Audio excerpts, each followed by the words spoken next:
জনাব মোহাম্মদ নাহিদ ইসলাম, আপনার সময় 25 মিনিট। ধন্যবাদ আপনাকে।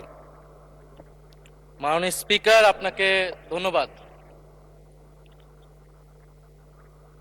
মাননীয় স্পিকার,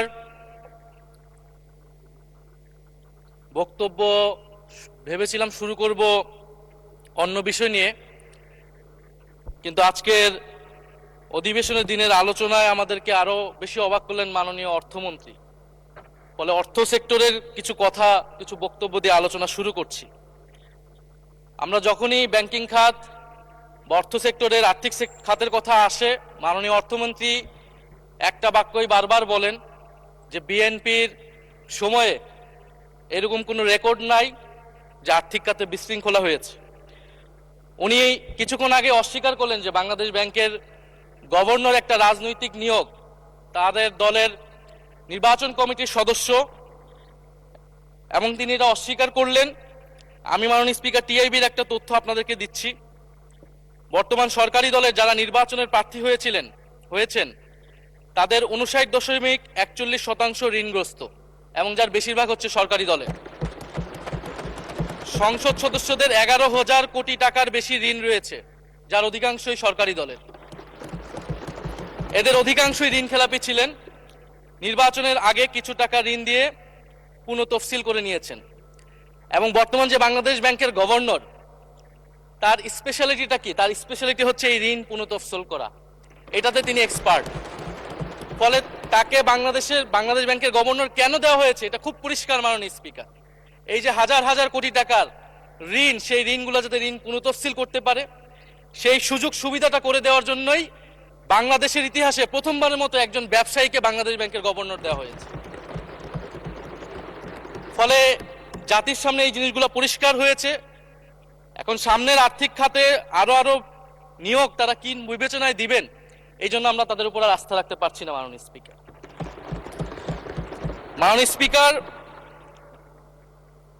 রাষ্ট্রপতির উপর ধন্যবাদ জ্ঞাপন বক্তব্য। রাষ্ট্রপতির বক্তব্য আমি শুনিও নাই, পড়িও নাই, এবং সেই বক্তব্য দেওয়ার সুযোগ করে দেওয়াকে আমরা প্রত্যাখ্যান জানিয়েছিলাম। আমরা খুব স্পষ্টভাবে বলেছিলাম যে এই রাষ্ট্রপতি অপসারণ প্রয়োজন, তাকে গ্রেফতার করা প্রয়োজন। এই রাষ্ট্রপতির আর কোনো অধিকার নেই বঙ্গভবনে থাকার, এইখানে এসে বক্তব্য দেওয়ার। প্রেসিডেন্ট শাহাবুদ্দিন চুপ্পু, তার কিছু কুকীর্তির কথা মাননীয় স্পিকার হাউসের সামনে তুলে ধরছি। তিনি দুদকের কমিশনার ছিলেন। তাকে দুদকের কমিশনার করা হয়েছিল 3টি অ্যাসাইনমেন্ট দিয়ে। 1 নম্বর হচ্ছে খালেদা জিয়া এবং তারেক রহমানের বিরুদ্ধে দুর্নীতির অভিযোগের শাস্তি নিশ্চিত করা। 2 নম্বর পদ্মা সেতুর দুর্নীতির অভিযোগ থেকে আওয়ামী লীগকে ক্লিন শিট দেওয়া। 3 নম্বর ফখরুদ্দিন মঈনুদ্দিন সরকারের সময় শেখ হাসিনা সহ আওয়ামী লীগ নেতাদের বিরুদ্ধে হওয়া দুর্নীতির মামলাগুলোকে বাতিল করে দেওয়া। এমন একজন ব্যক্তিকে বিএনপি সরকার রাষ্ট্রপতি হিসেবে এখনো মেনে নিচ্ছে মাননীয় স্পিকার। আরেকটি ঘটনা বলি, 2009 সালে শেখ হাসিনার ক্যাঙ্গারু আদালতের নির্দেশে এই শাহাবুদ্দিন চুপ্পুর নেতৃত্বে 3 সদস্যের judicial inquiry commission on minority torture in 2001 করেছিল শেখ হাসিনার ক্যাঙ্গারু কোর্ট। এই প্রতিবেদন অনুসারে বিএনপির 26,000 বিএনপির নেতাকর্মীকে 2001 সালে ক্ষমতায় এসে কয়েক হাজার হিন্দুকে তারা হত্যা করেছে, এজন্য দায়ী করা হয়েছিল মাননীয় স্পিকার। এবং আওয়ামী লীগ এই রিপোর্ট দেশে বিদেশে এই রিপোর্ট ফেরি করে তারা নিজেদের এখানে ক্ষমতায় থাকাটাকে পাকাপোক্ত করেছিল। মাননীয় স্পিকার, এই রাষ্ট্রপতি চুপ্পু এস আলমের হাতে ইসলামী ব্যাংকে তুলে দেওয়ার কারিগর, 2 কোটি আমানতকারীকে পথে বসিয়েছিল। এবং জুলাই গণহত্যার সময় তার ভূমিকা, ফ্যাসিবাদের সাথে তার সংশ্লিষ্টতা, সবকিছু আমরা জানি। আমাদের দুর্ভাগ্য, এই দুর্নীতিবাজ, অপদার্থ, মিথ্যুক, গণহত্যার দোষর এখনো বাংলাদেশের রাষ্ট্রপতি। একটা আলোচনা কয়েকবার এসেছে যে রাষ্ট্রপতির অধীনে কেন শপথ নিয়েছি আমরা বলতে এখানে ব্যক্তিগতভাবে আমার কথাই বলেছে, কারণ আমি এখানে শপথ নিয়েছিলাম। তো মাননীয় স্পিকার, সেই সময়ের প্রেক্ষাপট আর এখনকার প্রেক্ষাপট কি এক? জুলাই গণ অভ্যুত্থানের পরে, 5ই আগস্টের পরে আমাদের সামনে 2টা অপশন ছিল। আমরা বলেছিলাম জাতীয় সরকার করতে হবে, সেই জাতীয় সরকারের প্রস্তাব বিএনপি নাকচ করে দিয়েছে। আমাদের সামনে আরেকটা অপশন ছিল ক্ষমতা আর্মির হাতে তুলে দেওয়া। যদি আমরা সেই দিকে আগাতাম আজকে তারা এখানে বসতে পারতেন কিনা মাননীয় স্পিকার সেটা সন্দেহ আছে। দেশের স্বার্থে, দেশের স্থিতিশীলতার স্বার্থে আমরা সেই সময় সরকারে গিয়েছিলাম, আমরা শপথ নিয়েছিলাম, কিন্তু বৈষম্যবিরোধী ছাত্র আন্দোলন খুব স্পষ্টভাবে 2024 সালে কিন্তু এই রাষ্ট্রপতির অপসারণ চেয়েছিল। সেই সময় সাংবিধানিক ধারাবাহিকতার কথা বলে রাষ্ট্রপতির পক্ষে অবস্থান নিয়েছিল বিএনপির মহাসচিব মির্জা ফখরুল আলমগীর সাহেব, তিনি নিজেই কথা বলেছিলেন। ফলে এখন তো একটা নির্বাচিত সরকার মাননীয় স্পিকার, এখন তো চাইলেই বিএনপি রাষ্ট্রপতি পরিবর্তন করতে পারে সরকার, এবং আমরা বিশ্বাস করি বিএনপিতে সেই ধরনের যোগ্য আস্থাভাজন ব্যক্তি নিশ্চয়ই রয়েছে। এবং সরকার দলের সদস্যরা অনেকে গৌরবের সাথে বলেছেন যে যেই রাষ্ট্রপতি জিয়াউর রহমানের বিরোধিতা করেছেন সেই রাষ্ট্রপতি এখন জিয়াউর রহমানের প্রশংসা করছে। মাননীয় স্পিকার, গাধাকে দিয়ে আপনি হাল চাষ করিয়ে এটার মধ্যে কোনো বাহাদুরি নাই। এটা আপনাদের দেউলিয়ত্ব, সরকারের দেউলিয়াত্ব যে সরকার এখনো রাষ্ট্রপতি পরিবর্তন করতে পারছে না। মাননীয় স্পিকার, এই অধিবেশনের পুরোটা সময় যদি আমরা সংস্কার, গণভোট, জুলাই সনদ, 72-এর সংবিধান নিয়ে অনেক কথা বলেছি, এবং একটা বিষয় আমার কাছে খুবই অদ্ভুত লেগেছে, কিছু মাননীয় সংসদ সদস্য তারা 72-এর সংবিধানকে 71-এর সাথে মিলিয়েছে। মাননীয় স্পিকার, আমার জানা নেই আসলে তারা কোন বিবেচনা থেকে এটি মিলিয়েছেন। এটা তো সবসময় আওয়ামী লীগ মিলিয়েছে মাননীয় স্পিকার। তারা 72-এর সংবিধানকে 71-এর ফসল হিসেবে 71-এর চেতনার সাথে মিলিয়েছে। 72-এর মূলনীতিকে 71-এর মূলনীতি বলে 71-এর আদর্শ হিসেবে প্রচার করেছেন। আমরা তো সেটার বিরোধিতা করেছি মাননীয় স্পিকার সবসময়, এবং বিএনপির বহু নেতা এটার বিরোধিতা করেছে মাননীয় স্পিকার। 72-এর সংবিধানের ক্রিটিসিজম, সমালোচনা 72 সাল থেকেই বাংলাদেশে শুরু হয়েছিল। গত 16 বছর এই সমালোচনা তৈরি হয়েছিল। 72-এর সংবিধানের সমালোচনা মোটা দাগে 3টি। প্রথমত, এই সংবিধান স্বাধীন বাংলাদেশের নির্বাচিত প্রতিনিধিরা প্রণয়ন করে নাই। আমি সরকারি দলের মাননীয় সংসদ সদস্য ব্যারিস্টার নওশাদ জমির সাহেবের সাথে, ওনার সাথে আমি সহমত পোষণ করে বলতে চাই, একটা স্বাধীন দেশের শাসনতন্ত্র রচনা করার অধিকার, সুযোগ সেই দেশের নির্বাচিত প্রতিনিধিদের হওয়া উচিত। 72-এর সংবিধান রচনা করেছিল যারা 70-এর নির্বাচনে আইয়ুব খানের এলএফের অধীনে যারা নির্বাচিত হয়েছিল পাকিস্তানের শাসনতন্ত্র রচনা করার জন্য মাননীয় স্পিকার। দ্বিতীয়ত, এই 72-এর সংবিধান ইনহেরেন্টলি এটা একটা আনডেমোক্রেটিক কনস্টিটিউশন। একজন ব্যক্তির হাতে সকল ক্ষমতা অর্পণ করা হয়েছিল মাননীয় স্পিকার। সেই সময় শেখ মুজিবকে সামনে রেখে এই সংবিধান তৈরি করা হয়েছিল। একজন ব্যক্তির হাতে সংসদের ক্ষমতা, নির্বাহী বিভাগের ক্ষমতা, এমনকি বিচার বিভাগের ক্ষমতাও নানা কায়দা করে তার হাতে তুলে দেওয়া হয়েছিল মাননীয় স্পিকার। ফলে স্বৈরতন্ত্রের বীজ কিন্তু সেই 72-এর সংবিধান থেকে বাংলাদেশে শুরু হয়েছিল। এবং সবচেয়ে ইম্পর্টেন্ট, এই সংবিধান হচ্ছে মুজিববাদী আদর্শ দ্বারা রচিত হয়েছিল মাননীয় স্পিকার। 71-এর আদর্শ কিন্তু 4 নীতি ছিল না মাননীয় স্পিকার। 71-এর আদর্শ ছিল সাম্য, মানবিক মর্যাদা, সামাজিক ন্যায়, বিচার। 72-এর সংবিধান এসে বলা হলো জাতীয়তাবাদ, বাঙালি জাতীয়তাবাদ, ধর্মনিরপেক্ষত্ব, গণতন্ত্র এবং সমাজতন্ত্র, এবং এটার বিরুদ্ধে বিদ্রোহ করেছিলেন মেজর জিয়াউর রহমান। মাননীয় স্পিকার, আজকে বিএনপি তার ফান্ডামেন্টাল জায়গা থেকে সরে যাচ্ছে মাননীয় স্পিকার। শুধু জামাত ইসলাম 72-এর বিরোধিতা করেছে বলে কি বিএনপি এখন আওয়ামী লীগের পজিশনে চলে গিয়েছে? আমাদের জানা নেই মাননীয় স্পিকার। 72-এর সংবিধানের বিরোধিতা করেছেন বদরুদ্দিন উমর, 72-এর সংবিধানের বিরোধিতা করেছেন মাওলানা ভাসানী, 72-এর সংবিধানের বিরোধিতা করেছেন কমরেড মুজাফফর আহমেদ, 72-এর সংবিধানের বিরোধিতা শত শত মুক্তিযোদ্ধারা করেছেন মাননীয় স্পিকার। ফলে এই 72-এর সংবিধানকে বাতিল করার একটা সুযোগ আমাদের এসেছিল 1975 সালের সিপাহী জনতার বিপ্লবের মধ্য দিয়ে। জিয়াউর রহমানের এটা একটা ঐতিহাসিক ভুল বলবো মাননীয় স্পিকার, তার প্রতি সম্মান রেখে, যে আমরা সেই সময় সেই অপরচুনিটি মিস করেছি। আমরা একটা গণপরিষদ দিয়ে নতুন সংবিধান করতে পারি না, এবং এই অপরচুনিটি আমরা এই 2400 মিস করেছি এবং এখনো করতে যাচ্ছি মাননীয় স্পিকার। মাননীয় স্পিকার, 5ই আগস্টের পরে যখন সংস্কারের আলোচনা আসলো, বৈষম্যবিরোধী ছাত্র আন্দোলন তারা তাদের পক্ষ থেকে আমরা বলেছিলাম আমরা নতুন সংবিধান চাই বা সংবিধান পুনর্লিখন চাই। বিএনপি বলেছিল তারা নির্বাচনের মাধ্যমে ক্ষমতায় যেতে চায়। ফলে 5ই আগস্টের পর থেকে রাস্তা দুটি আলাদা হয়ে গেছিল মাননীয় স্পিকার। তখন আমরা একটা মধ্যপন্থায় আসলাম যে আমরা সংস্কারে আসি। সেই জায়গা থেকে সংস্কার কমিশন ঐক্যমত সেখানে আলোচনা হলো। এখন সাংবিধানিক সংস্কার পরিষদ করার কথা গণভোটে বলা হলো, এখন বিএনপি সেই জায়গা থেকে সরে গিয়েছে। এখন বিএনপি যদি সেই জায়গা থেকে সরে যায়, আমাদেরকে পূর্বের জায়গায় ফেরত যেতে হবে। মাননীয় স্পিকার, সংবিধান পুনর্লেখনের দাবি আমাদেরকেও জানাতে হবে। তারা যদি ৭২-এর পক্ষে এরকম অটল অবস্থানে থাকে। জুলাই সনদ নিয়ে অনেক কথা হয়েছে মাননীয় স্পিকার। জুলাই সনদ, জাতীয় জুলাই সনদ, আমরা যেদিন স্বাক্ষর হয়েছিল, আমরা জাতীয় নাগরিক পার্টি সেদিন স্বাক্ষর অনুষ্ঠানে যাইনি মাননীয় স্পিকার, এবং পরবর্তীতে আমরা স্বাক্ষর করেছি বলা যায় না, আমরা সেখানে আমাদের কমেন্টটা দিয়ে এসেছিলাম মাননীয় স্পিকার। জুলাই জাতীয় সনদ, জুলাই গণ অভ্যুত্থানের পরবর্তীতে এত কষ্টের যে ফসলটাকে, সেইটাকে মাননীয় স্পিকার নোট অফ ডিসেন্ট দিয়ে সেটাকে কলুষিত করে ফেলা হয়েছে। যেদিন জুলাই জাতীয় সনদ স্বাক্ষর হয়, সেদিন জুলাই জাতীয় সনদের মেজর সংস্কারগুলোতেই পাশে একটা নোট লেখা হয়েছে যে কোনো রাজনৈতিক দল বা জোট তাদের নির্বাচনী ইস্তিহার উল্লেখপূর্বক যদি জনগণের ম্যান্ডেট লাভ করে, তাহলে তারা সেই মতো ব্যবস্থা গ্রহণ করতে পারবে। তাহলে যেই দল নির্বাচনে জয়ী হবে, তারা তাদের ইস্তেহার অনুযায়ী সবকিছু করবে মাননীয় স্পিকার। এটার জন্য ঐক্যমতের কোনো প্রয়োজন হয় না। আপনি যদি নির্বাচনে জিতে আপনার ইস্তেহার মতোই সবকিছু করবেন, তাহলে আপনার সাথে আমার কিসের ঐক্যমত, কিসের আলোচনা? এবং সেই নোটগুলো কিভাবে লেখানো হয়েছে, কিভাবে বল প্রয়োগ করে, শক্তি প্রয়োগ করে ঐক্যমত কমিশনকে চাপ দিয়ে লেখানো হয়েছে মাননীয় স্পিকার, এটা ঐক্যমত কমিশনের আমি মনে করি এখন বলার সুযোগ হয়ে এসেছে, সময় এসেছে। ফলে জুলাই জাতীয় সনদ কে আমরা একসেপ্ট সেই সময় করতে পারি নাই,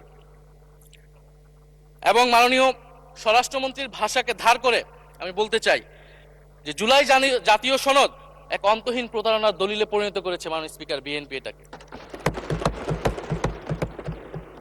এবং ৭২-এর সংবিধানকে আওয়ামী লীগ দলীয় ইস্তেহারে পরিণত করেছিল, কলুষিত করেছিল, এবং জুলাই জাতীয় সনদকে বিএনপি কলুষিত করেছে, দলীয় ইস্তেহারে পরিণত করেছে মাননীয় স্পিকার।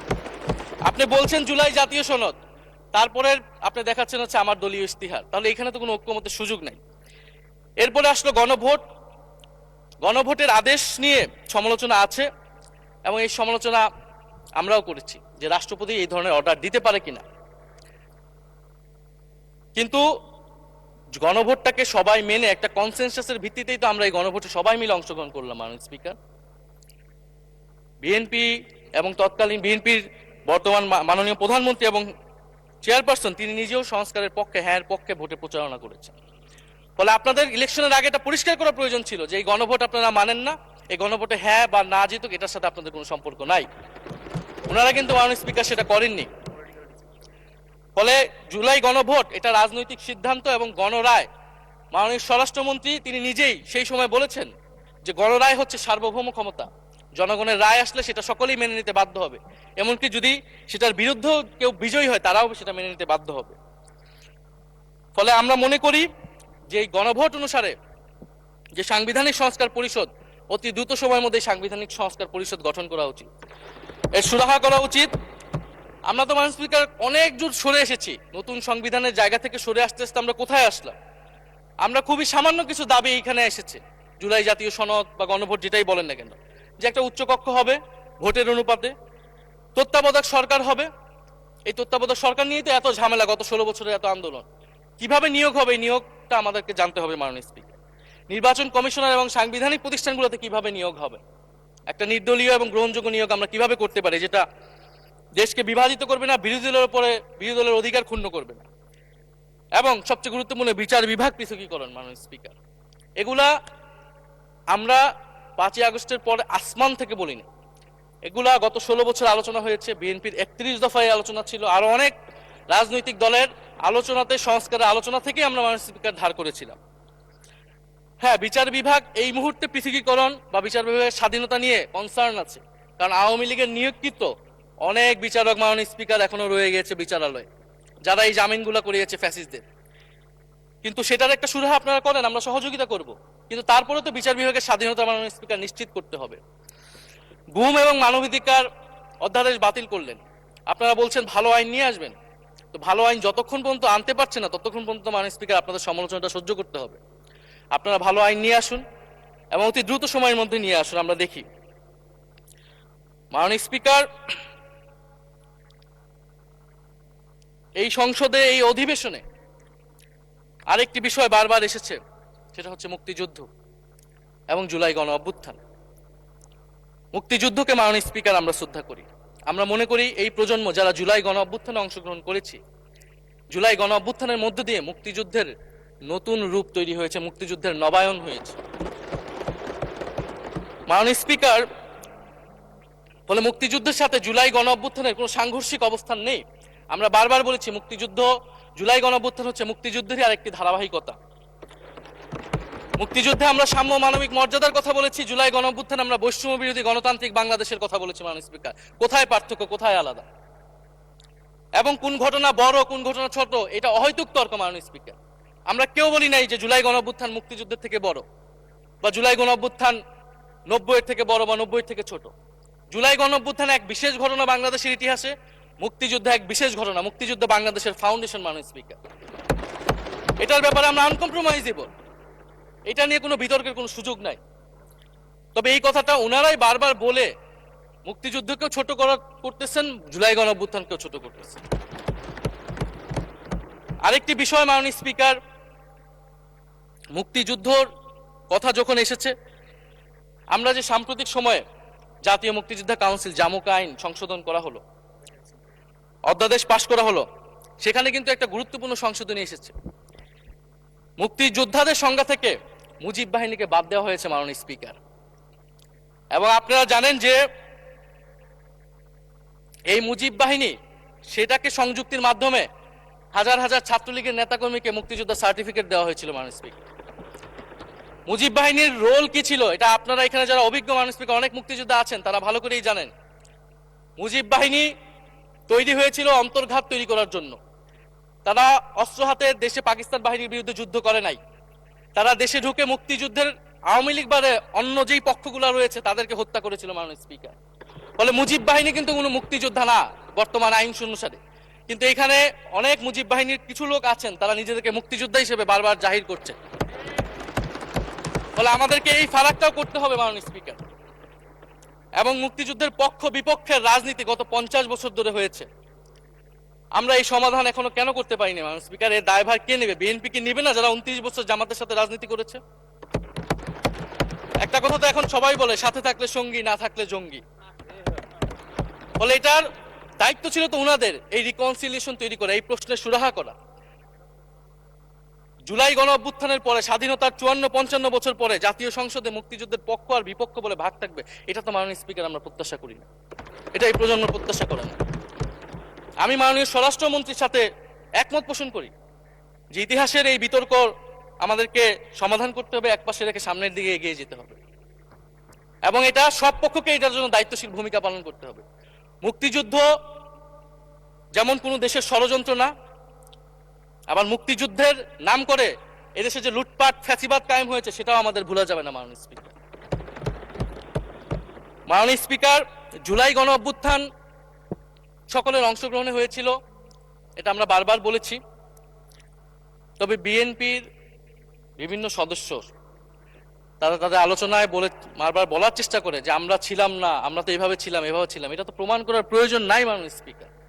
এটা কেন এত হীনমন্যতা আমাদের এটা বুঝে আসে না। বিএনপি তো অবশ্যই জুলাই গণ অভ্যুত্থানে ছিল, আমাদের সাথেই ছিল। এবং সেই সময়ের একটা উক্তি বিএনপির মহাসচিব মির্জা ফখরুল ইসলাম আলমগীর, উনি বলেছিলেন যে এই আন্দোলনের সাথে আমাদের সম্পর্ক নাই, এটা ছাত্রদের আন্দোলন। তার ওই বক্তব্য সঠিক ছিল মাননীয় স্পিকার। তার ওই সময়ে কৌশলগত অবস্থান এটাই সঠিক ছিল, উনি ওই সময় এই বক্তব্যই প্রয়োজন ছিল। এটাতে তো আমাদের কোনো দ্বিমত নাই। মাননীয় স্পিকার, আমাকে ডিজিএফআই, ডিবি, এসবি, বাংলাদেশের হেন কোনো গোয়েন্দা সংস্থা নাই যারা আমাকে ইন্টারগেশন করেছে, টর্চার করেছে, এবং একটা কথা বারবার বলানোর চেষ্টা করেছিল যে এই আন্দোলন বিএনপি জামাতের আন্দোলন, যারা আগুন লাগিয়েছে তারা বিএনপি জামাতের সন্ত্রাসী। এটা একবার তোমরা শুধু বলো। ডিবি অফিসে শেষ পর্যন্ত আমরা বাধ্য হয়েছি আন্দোলন স্থগিতের ঘোষণা দিতে, কিন্তু কখনো এই কথাটা মাননীয় স্পিকার আমরা বলিনি। ফ্যাসিবাদ বিরোধী রাজনৈতিক দলের নেতাকর্মীকে আমরা আন্দোলনের সময় থেকে এখন পর্যন্ত কখনো আমরা অস্বীকার করিনি। কিন্তু একটা জায়গা আমরা ফারাক করতে চাই, যে এই গণ অভ্যুত্থান কোনো দলীয় আন্দোলন নয়। 90-এর গণ অভ্যুত্থান, 69-এর গণ অভ্যুত্থান থেকে এই গণ অভ্যুত্থানের পার্থক্য রয়েছে মাননীয় স্পিকার। এই গণ অভ্যুত্থানে ফ্যাসিবাদ বিরোধী রাজনৈতিক দলের নেতাকর্মীরা নেতৃত্বে নয়, সামনে পিছনে ছিল মাননীয় স্পিকার, সামনে সাধারণ জনগণ ছিল, ছাত্ররা ছিল। ফলে সেই হিসেবেই এই গণ অভ্যুত্থানকে স্বীকৃতি দেওয়া উচিত। এখন যদি বলা হয় যে অমুকের নেতৃত্বে এই গণ অভ্যুত্থান হয়েছে, আমাদের লোকেরা এই গণ অভ্যুত্থান করেছে, এটা মাননীয় স্পিকার এই গণ অভ্যুত্থানের সাথে যারা সাধারণ মানুষ নেমেছিল, যারা শহীদ হয়েছে, তাদের সাথে মাননীয় স্পিকার বিশ্বাসঘাতকতা করা হবে। ফলে জুলাই গণ অভ্যুত্থানে সকলের অংশগ্রহণ ছিল। হ্যাঁ, আমাদের অনেক মত পার্থক্য, জুলাই গণ অভ্যুত্থানের পরে আমাদের রাস্তা আলাদা হয়ে গেছে আমরা মনে করি রাজনৈতিকভাবে, কিন্তু গণ অভ্যুত্থান আমরা একসাথেই করেছিলাম মাননীয় স্পিকার। এবং আমি দুইটা কোটেশন বলতে চাই মাননীয় স্পিকার। 7ই আগস্টে নয়াপল্টনের সমাবেশে জনাব তারেক রহমান ভার্চুয়ালি যুক্ত হয়ে বলেন, 1971 ছিল স্বাধীনতা অর্জনের আন্দোলন, আর 2024-এর আন্দোলন হলো সেই স্বাধীনতা ও সার্বভৌমত্ব রক্ষার আন্দোলন। এই আন্দোলনে অংশ নেওয়া প্রতিটি ছাত্র জনতা আজ থেকে নতুন দিনের মুক্তিযোদ্ধা। মাননীয় স্পিকার, মুক্তিযুদ্ধের সাথে আমরা তুলনা করছি এই জায়গা থেকে, কারণ আমাদের কাছে এটা প্রায় যুদ্ধ সময় একটা পরিস্থিতি ছিল। 6 আগস্ট বঙ্গভবনে আলোচনা শেষে ব্রিফিংয়ে মির্জা ফখরুল ইসলাম আলমগীর বলেন, ছাত্র জনতা বুকের রক্ত দিয়ে আমাদের নতুন এক সকাল উপহার দিয়েছে, বাংলাদেশ আজ দ্বিতীয়বার স্বাধীন হলো, এই স্বাধীনতা আমাদের রক্ত দিয়ে রক্ষা করতে হবে। মাননীয় স্পিকার, আমরাও বলি রক্ত দিয়ে রক্ষা করতে হবে। মাননীয় স্পিকার, আমাকে একটু সময় বাড়িয়ে দিবেন। আমি যে সময়টা পেয়েছি এটা বিরোধী দলের কোটা থেকে, আমি আশা করব সরকারি দলের কোটা থেকে আমি আরো 10 মিনিট পাবো। মাননীয় স্পিকার, মাননীয় চিফ হুইপ এবং সংসদ নেতা নিশ্চয়ই এটাতে সম্মতি দিবেন। মাননীয় স্পিকার, আমরা ভারত এবং পররাষ্ট্রনীতি নিয়ে কিছু কথা বলতে চাই। এই সরকার আসার পর একটা জিনিস বারবার আছে যে ভারতের সাথে সম্পর্ক উন্নয়ন, এবং মাননীয় পররাষ্ট্র মন্ত্রী যিনি আগের সরকারের নিরাপত্তা উপদেষ্টা, যার পদত্যাগ তৎকালীন বিএনপি চেয়েছিলেন, সেই পররাষ্ট্রমন্ত্রী ভারতে সফর করেছেন প্রথম, এবং তিনি যে বিবৃতি দিয়েছেন সেই বিবৃতি আমাদের কাছে স্পষ্ট না। আমরা কোন ভিত্তিতে ভারতের সাথে সম্পর্ক উন্নয়নের কথা বলছি? যেই ভিত্তিতে আওয়ামী লীগ উন্নয়নের কথা বলেছিল, সেই ভিত্তিতে ভারত বাংলাদেশকে 1971 সালের পর থেকে করদ রাজ্য পরিণত করার জন্য হেন চেষ্টা নেই যে করে নাই। মাননীয় স্পিকার, সীমান্তে হত্যাকাণ্ড এখনো হচ্ছে, আমরা নদীর পানি হিস্সা পাচ্ছি না, এবং নতুন করে যেটা হচ্ছে যে বর্ডারে বাংলাদেশি বলে বিভিন্ন মানুষকে পুশ ইন করা হচ্ছে। 2025 সালে 2 মাসে 4000 মানুষকে বাংলাদেশে পুশ ইন করেছে ভারত, ইন্ডিয়ান এক্সপ্রেস অনুযায়ী। মাননীয় স্পিকার, এক ভয়ঙ্কর সংকট সামনের দিনে আমাদের দিকে কিন্তু আসতে যাচ্ছে।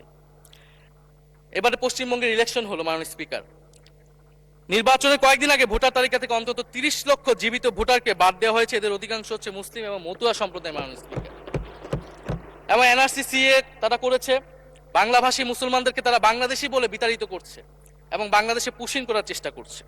এবং আমাদের যে ভারতের সাথে আগের সংকট রয়েছে, এবং গত 16 বছর যে ফ্যাসিজম ছিল, সেটাকে আঞ্চলিক এবং আন্তর্জাতিকভাবে আওয়ামী লীগকে স্পষ্টভাবে সমর্থন দিয়েছিল ভারত।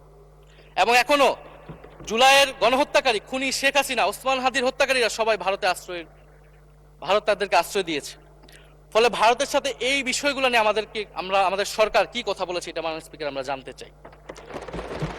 ভারতের সাথে সম্পর্ক আমরা উন্নয়ন করতে চাই, ভারত আমাদের প্রতিবেশী দেশ, কিন্তু মর্যাদার ভিত্তিতে, সাম্যের ভিত্তিতে এই সম্পর্ক হতে হবে। মাননীয় স্পিকার, ভারত শুধু আওয়ামী লীগের সাথে সম্পর্ক তৈরি করে এই দেশকে নিয়ন্ত্রণ করার চেষ্টা করছে, সেই দিনকে সে কবর রচনা করতে হবে। মাননীয় স্পিকার, ফলে এটা আমরা বুঝতে পারতেছি না ভারত বিএনপির সাথে বা বর্তমান সরকারের সাথে তার সম্পর্কের ভিত্তিটা কি, এবং বর্তমান সরকার আমার এই কথাগুলো যেগুলো আমি বললাম সেগুলো নিয়ে ভারতের সাথে কথা বলেছে কিনা। মাননীয় স্পিকার, দুর্নীতি নিয়ে অনেক কথা হয়, আমি ঋণ খেলাপির পরিসংখ্যানগুলো দিলাম, এবং নির্বাচনের বিধান অনুযায়ী ঋণ খেলাপিকে নির্বাচনে প্রার্থী হতে পারবে না, কিন্তু আমরা দেখলাম নির্বাচনের আগে কিছু টাকা পরিশোধ করে ঋণ পুনঃতফসিল করে তারা সংসদ সদস্যরা সংসদ সদস্য বেশি আসলেন। মাননীয় স্পিকার, আমি কিছু সংখ্যা বলছি। 1700 কোটি টাকা, 765 কোটি টাকা, 679 কোটি টাকা, 621 কোটি টাকা, 201 কোটি টাকা, 182 কোটি টাকা, 97 কোটি টাকা। মাননীয় স্পিকার, এগুলো আমাদের সংসদ সদস্য যারা তাদের ঋণ রয়েছে। মাননীয় স্পিকার, এবার আমি নাম বললাম না, কিন্তু পরের সেশনে কিন্তু মাননীয় স্পিকার আমি নাম ধরেই কথা বলবো, এগুলা ফ্যাক্ট, এবং এখনো 2 জন আসতে পারে নাই এই কারণে। এখন দুর্নীতির বিরুদ্ধে তো যুদ্ধ ঘোষণা হয়েছে, এখন এই ঋণগুলো কবে বাংলাদেশের জনগণ ফেরত পাবে, বাংলাদেশের ব্যাংক ফেরত পাবে মাননীয় স্পিকার, এটা আমরা জানতে চাই। মাননীয় স্পিকার যদি সময় একটু বাড়িয়ে দেন। হ্যাঁ, মাননীয় সদস্য, আপনি আবেদন জানিয়েছিলেন, এর মধ্যে ট্রেজারি বেঞ্চের যে চিফ হুইপ আছেন, মাননীয় চিফ হুইপ, উনি আমাকে জানিয়েছেন উনার সময় 20 মিনিট বরাদ্দ ছিল, সেখান থেকে 5 মিনিট উনি কর্তন করে আপনাকে দিয়েছেন। তো আপনি 5 মিনিটের মধ্যে দয়া করে শেষ করবেন। থ্যাংক মাননীয় ইউ। স্পিকার, আর মাননীয় প্রধানমন্ত্রীর থেকে আরো 5 মিনিট আমি রিকোয়েস্ট করছি মাননীয় স্পিকার। আর যদি 5 মিনিটে শেষ করতে পারে আমি শেষ করে দিব, কোনো সমস্যা নেই। মাননীয় স্পিকার, ফলে আমরা দুর্নীতির কথা বলা হচ্ছে, 16 বছরে আওয়ামী লীগের যে দুর্নীতি, সেই দুর্নীতি থেকেও বড় হয়ে গেছে অন্তর্বর্তী সরকারের সময় ছাত্র সমন্বয়করা কি দুর্নীতি করেছে মাননীয় স্পিকার। ছাত্র সমন্বয়করা খুবই খারাপ, তারা মন্ত্রণালয়ে ঘুরেছে, দুর্নীতি করেছে, কিংস পার্টি করেছে। তো মাননীয় স্পিকার, গত আওয়ামী লীগের আমলে 16 বছরের দুর্নীতির বিচার ওনারা কিভাবে করবেন সেইটা মাননীয় স্পিকার ওনাদের বলা উচিত জনগণের সামনে। এবং আরো ভালো হয় যদি 2001 থেকে 6 সাল পর্যন্ত মাননীয় স্পিকার যে দুর্নীতির অভিযোগগুলো এসেছিল সেটারও একটা স্বচ্ছ তদন্ত মাননীয় স্পিকারের বর্তমান সরকার করে। দুর্নীতি কেউ না কেউ তো করেছে, কারা করেছে তাদের নাম বাংলাদেশের জনগণের সামনে উন্মুক্ত করা হোক, কারণ সেটার জন্যই তাদেরকে ভোগান্তি পোহাতে হয়েছে 1/11 ষড়যন্ত্রের মাধ্যমে। বর্তমান প্রধানমন্ত্রী, তাকেও কিন্তু দুর্নীতির মিথ্যা অভিযোগ দিয়ে মাননীয় স্পিকার তার বিরুদ্ধে মামলা করা হয়েছিল। মাননীয় স্পিকার, মাননীয় স্বরাষ্ট্রমন্ত্রীর দৃষ্টি আকর্ষণ করছে, একটু আইন শৃঙ্খলা নিয়ে কথা বলি। 2 মাসে বিএনপির হাতে খুন হয়েছে 31 জন, ধর্ষণের ঘটনা ঘটেছে 14টি, বিএনপির চাঁদাবাজির খবর এসেছে 83টি, হামলার ঘটনা এসেছে 154টি। এর একটিতে সরকার কার্যকর কোনো ব্যবস্থা গ্রহণ করেনি। মাননীয় স্পিকার, শাহবাগ থানার সামনে ঢাকা বিশ্ববিদ্যালয়ের সাংবাদিক সমিতির কয়েকজন সদস্যকে বেধড়ক মারধর করেছে ছাত্র দলের নেতাকর্মী, এবং এটার এখনো কোনো মামলা নেয়নি। মাননীয় স্বরাষ্ট্রমন্ত্রী যদি জানান এই মামলাটা কেন নেওয়া হচ্ছে না। থানার ভিতর প্রবেশ করে ওসি রুমে ডাকসুর 2 জন নির্বাচিত প্রতিনিধিদের উপর হামলা করা হয়েছে। মাননীয় স্পিকার, ঢাকা বিশ্ববিদ্যালয়ের সাংবাদিক সমিতি, মাননীয় স্পিকার আপনি জানেন আপনি ঢাকা বিশ্ববিদ্যালয়ের ছাত্র, মহসিন হলের, আমিও মহসিন হলের ছাত্র। মাননীয় স্পিকার, ঢাকা বিশ্ববিদ্যালয়ের সাংবাদিক সমিতির একটা বড় ভূমিকা আছে বাংলাদেশের গণতান্ত্রিক আন্দোলনগুলোতে, আমাদের বিশ্ববিদ্যালয়ের গণতান্ত্রিক আন্দোলনগুলোতে। মাননীয় স্পিকার, মাজার হামলা নিয়ে কিছু কথা বলতে চাই। এই সরকারের আমলেও আমরা দেখলাম যে কুষ্টিয়ায় মাজারে হামলা করে একজনকে হত্যা করা হয়েছে। মাননীয় স্পিকার, আমরা নিন্দা এবং প্রতিবাদ জানাই। আমরা কোনো ধর্মীয় বিতর্কে ঢুকবো না, সেটা নিয়ে আমাদের আলেম ওলামাগণ ব্যাখ্যা করবেন, কিন্তু আমরা রুল অফ ল নিয়ে কথা বলতে চাই। মাননীয় স্পিকার, এই ধরনের ঘটনা কোনোভাবেই গ্রহণযোগ্য হতে পারে না, এবং অন্তর্বর্তী সরকারের সময় এই ধরনের ঘটনা অনেক ঘটেছে, আমরা তারও নিন্দা জানাই, এবং সকল ঘটনার তদন্ত এবং বিচার হওয়া উচিত মাননীয় স্পিকার এই সময়ের মধ্যে। মাননীয় স্পিকার, জঙ্গিবাদ নিয়ে নতুন করে কথা আসছে, সরকারের প্রতি অনুরোধ থাকবে আপনারা একটু সমন্বয় করে বক্তব্য দিন। স্বরাষ্ট্রমন্ত্রী বলছেন জঙ্গিবাদ নেই, আবার মাননীয় প্রধানমন্ত্রীর উপদেষ্টা বলছেন জঙ্গিবাদ আছে, জঙ্গি আছে। তো ওনাদের বক্তব্যটা পরিষ্কার হলে আমরাও এই বিষয়ে আমাদের অবস্থান বা বক্তব্যটা পরিষ্কার করতে পারবো। তবে একটা জিনিস, যে জঙ্গিবাদের বিরুদ্ধে আমাদের জিরো টলারেন্স মাননীয় স্পিকার। এটা বাংলাদেশের সিকিউরিটি প্রশ্ন, এবং এটা সরকার এককভাবে ডিল করতে পারবে না, এটা জাতীয় ঐক্য লাগবে, এবং সরকারকে আমরা সর্বাত্মকভাবে সহযোগিতা করবো এই বিষয়ে।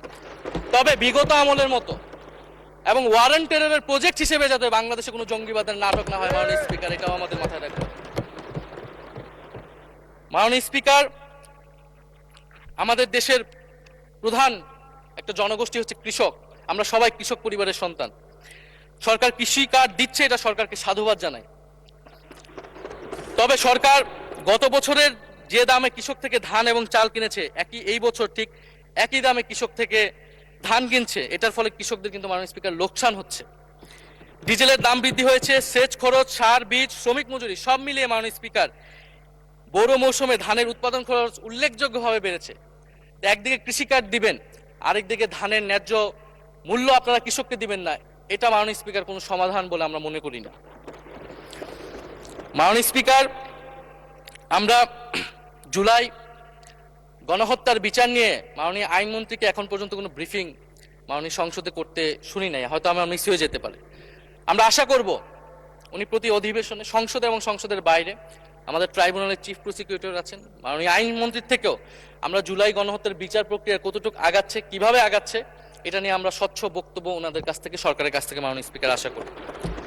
আমরা আশা করি মাননীয় স্পিকার, যে জুলাই যারা শহীদ হয়েছিলেন, শহীদ পরিবারদের যে সকল সুযোগ সুবিধা দেওয়া হয়েছিল অন্তর্বর্তী সরকার থেকে, সেই সব কিছু অব্যাহত থাকবে এবং বর্তমান সরকার সেটা আরো বৃদ্ধি করবে মাননীয় স্পিকার, শহীদ পরিবার এবং আহত যোদ্ধাদের জন্য। মাননীয় স্পিকার, আর 2 মিনিট যদি বৃদ্ধি করতেন আমি শেষ করে দেব। 2 মিনিট। জি, 2 মিনিট বৃদ্ধি করা হলো। মাননীয় স্পিকার, আমরা এই জুলাই গণ অভ্যুত্থানে এই প্রজন্ম কর্মসংস্থানের বড় একটা দাবি নিয়ে কিন্তু মাননীয় স্পিকার চাকরির আন্দোলন থেকে আন্দোলনটা শুরু হয়েছিল। ফলে আমরা আশা করব এই সরকারের সময় কর্মসংস্থানের সুরাহা হবে এবং সেটার জন্য আর্থিক খাতে দুর্নীতি বন্ধ করতে হবে, বিনিয়োগ আনতে হবে এবং চাকরিতে স্বজনপ্রীতি, দুর্নীতি এগুলো একদম বন্ধ করতে হবে মাননীয় স্পিকার, সরকারি চাকরিতে বিশেষত। মাননীয় স্পিকার, একটা বিষয় যে সরকার এখন বলে দিচ্ছে যে বিরোধী দল কিভাবে কথা বলবে, কিভাবে বিরোধিতা করবে এবং বিরোধী দলের পতনও হয়ে যাবে, এরকম কথা মাননীয় স্পিকার সংসদে আমাদের শুনতে হচ্ছে। তো বিরোধী দল তো মাননীয় স্পিকার সরকারের প্রেসক্রিপশন অনুযায়ী বিরোধিতা করবে না, সরকারের শিখিয়ে দেওয়ার প্রয়োজন নেই কিভাবে কথা বলবে, কিভাবে বিরোধিতা করবে। বিরোধী দল বিরোধিতা করবে, সমালোচনা করবে, জনগণ এটা ঠিক করবে বিরোধী দলকে কতটুকু সমর্থন দিবে কি দিবে না। এবং বিরোধী দলের রাজনীতি মাননীয় স্পিকার বিএনপি করেছে, আমরা দেখেছি, তখন ছোট ছিলাম। মাননীয় স্পিকার, আমি যখন ইন্টারমিডিয়েটে পড়ি, খালেদা জিয়া তখন গ্রেফতার হন এবং তার পরের দিন আমার বাবা রাজনৈতিক মামলায় গ্রেফতার হন। আমার মা আমাকে নিয়ে থানায়, কোর্টে এবং কারাগারে আমি আমার মায়ের সাথে ঘুরেছি মাননীয় স্পিকার। আমি জানি আমার এই অভিজ্ঞতা বাংলাদেশের লাখ লাখ মানুষের, ফ্যাসিবাদ বিরোধী আন্দোলন, রাজনৈতিক কর্মী যারা রয়েছে তাদের সকলের একই অভিজ্ঞতা মাননীয় স্পিকার। মাননীয় স্পিকার, সেই অভিজ্ঞতা থেকেই বিশ্ববিদ্যালয়ে যখন এসেছি প্রথম, মনে হয়েছে যে এই প্রজন্ম হিসেবে আমাদের একটা দায়বদ্ধতা আছে। আমার সামনে একজন স্বৈরাচার, একজন স্বৈর শাসক থাকবে, বাংলাদেশের একজন ছাত্র হিসেবে আমি এটা মেনে নিতে পারিনি মাননীয় স্পিকার প্রথম বর্ষ থেকে। সেই জায়গা থেকে কাজ করেছি জুলাই গণ অভ্যুত্থানে। মাননীয় স্পিকার, আমি আমার এলাকা নিয়ে শুধু শেষ করব, সবাই যেহেতু এলাকা নিয়ে কথা বলে প্রথম আসলে, আমি মাননীয় প্রধানমন্ত্রীর প্রতিবেশী, ঢাকা 17-এর প্রতিবেশী হচ্ছে ঢাকা 11 মাননীয় স্পিকার। সংসদে সরকার দল এবং বিরোধী দলের যেই পরিমাণ বৈষম্য, ঢাকা 17 এবং ঢাকা 11-এর একই পরিমাণ মাননীয় স্পিকার বৈষম্য। ফলে উনি যাতে এই বৈষম্য দূর করেন এবং ঢাকা 11-এর জন্য যদি মাননীয় সদস্য 2 মিনিট চেয়েছিলেন, শেষ হয়ে গেছে। আর 2 মিনিট দেওয়া হলো, 2 মিনিটের মধ্যে শেষ করে ফেলেন প্লিজ। স্পিকার, ধন্যবাদ আপনাকে। ফলে এই বৈষম্য উনি সংসদেও দূর করবেন, সংসদেও দূর হবে এবং আমার এলাকাও সেই উন্নয়ন কার্যক্রম হবে। ঢাকা 11 এই গণ অভ্যুত্থানের অন্যতম হট স্পট ছিল রামপুরা, বাড্ডা, ভাটারা এলাকা মাননীয় স্পিকার, যেখানে অনেক প্রাইভেট বিশ্ববিদ্যালয়, মাদ্রাসা, তারা সকলে এসে কিন্তু ফ্যাসিস্টদেরকে প্রতিহত করেছিল এবং এই অত্র এলাকার নানান সমস্যা। তো সরকারের জায়গা থেকে আমি আশা করব, আমি হয়তো অনেক সমালোচনা করতে পারি, অনেক ভুল ত্রুটি থাকতে পারে, যেহেতু নতুন এসেছি, কথা বলছি। তো সেই জায়গা থেকে যাতে আমার এলাকার প্রতি কোনো বিরূপ মনোভাব না থাকে, কোনো বৈষম্য যাতে না হয় মাননীয় স্পিকার। আপাতত ওনারা ওইখানকার যিনি পরাজিত প্রার্থী, তাদেরকে দিয়ে বিভিন্ন উন্নয়ন কার্যক্রম করছে প্রশাসক, এই সিটি কর্পোরেশনের প্রশাসক। তা আমার ক্রেডিটের দরকার নাই, কিন্তু উন্নয়ন হলেই মাননীয় স্পিকার চলবে। মাননীয় স্পিকার, আমি সর্বশেষ বলতে চাই, এই প্রথম অধিবেশনে বিশ্ববিদ্যালয় জীবনে ঢাকা বিশ্ববিদ্যালয়ের অনেক স্বপ্ন নিয়ে গিয়েছিলাম। প্রথম মাসে মাননীয় স্পিকার হতাশ হয়েছিলাম, যখন দেখেছি হলের সিস্টেম, যখন দেখেছি বিশ্ববিদ্যালয়ের সিস্টেম। এবং এই সংসদে মাননীয় স্পিকার প্রথম অধিবেশনে আমি অনেক হতাশ হয়েছি। সংসদ, সরকারি দলের সদস্যরা যেভাবে স্তুতি করেছে, যেভাবে সংবিধান সংস্কার পরিষদকে বাতিল করে দেওয়া হয়েছে, যেভাবে গণভোটকে অস্বীকার করেছে, মাননীয় স্পিকার, আমি আশা করব আমাদের এই হতাশা অতি দ্রুতই শেষ হবে এবং আমরা যেই কমিটমেন্ট জনগণের কাছে করেছি সেই সকল প্রতিশ্রুতি আমরা রক্ষা করে সামনের দিকে এগিয়ে যেতে পারবো। মাননীয় স্পিকার, আপনাকে ধন্যবাদ, এই হাউসের সকলকে ধন্যবাদ মাননীয় স্পিকার।